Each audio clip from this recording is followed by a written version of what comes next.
Welcome back to my channel. Today we are going to make Medu Vada.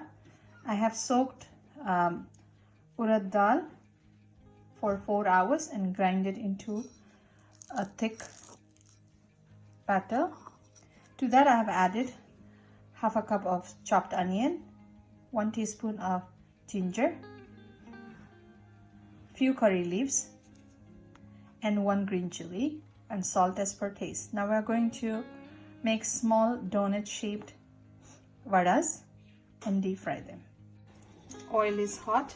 Taken a small scoop of batter. Just make a small hole and then drop it. Let's flip it over to cook on the other side.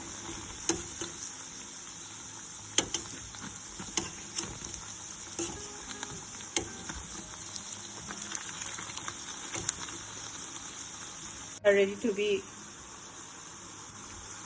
served. Let's go ahead and drain it.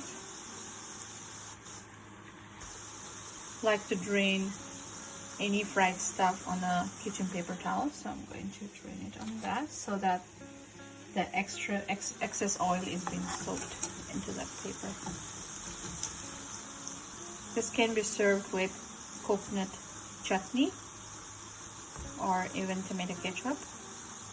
You can see the recipe of how to make a coconut chutney in my previous video.